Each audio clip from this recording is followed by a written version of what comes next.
Pemabuk banting bayi hingga tewas, jerita nenek bikin warga berdatangan.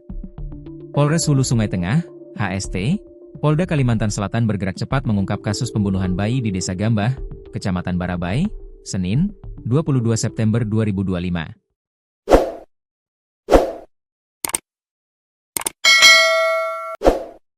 Melalui unit Satsabara, piket SPKT, dan unit identifikasi, polisi berhasil mengamankan seorang pria berinisial H, 40, warga Desa Murung A, Kecamatan Batu Benawa, yang diduga kuat sebagai pelaku. Kapolres HST AKBP Jupri JHP Tampu Bolon menjelaskan, pelaku dijerat pasal 80 ayat 3 UU nomor 35 tahun 2014 tentang perlindungan anak Jo pasal 351 ayat 3 KUHP dengan ancaman hukuman berat. Adapun kronologi kejadian peristiwa memilukan itu terjadi pada Senin, 22 September 2025, sekitar pukul 9 WITA di sebuah rumah di Jalan Perintis Kemerdekaan, Barabai.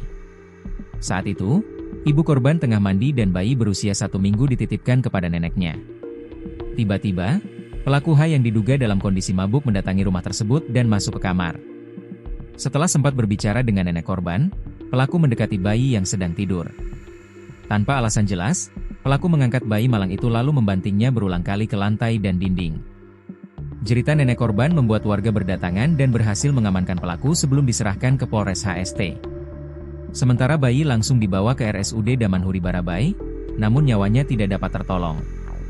Polisi juga menyita sejumlah barang bukti dari lokasi kejadian, di antaranya 1 lembar karpet motif corak, 1 baju bayi warna krim dengan bercak darah, 1 celana bayi warna krim dengan bercak darah, 1 topi kuplok bayi warna krim, 2 sarung tangan bayi warna putih, 2 kaos kaki bayi warna krim, 1 selimut bayi warna putih dengan bercak darah, 1 baju lengan pendek warna merah muda dengan bercak darah, 1 celana panjang warna merah muda dengan bercak darah, 1 sepeda merek Polygon warna putih orange.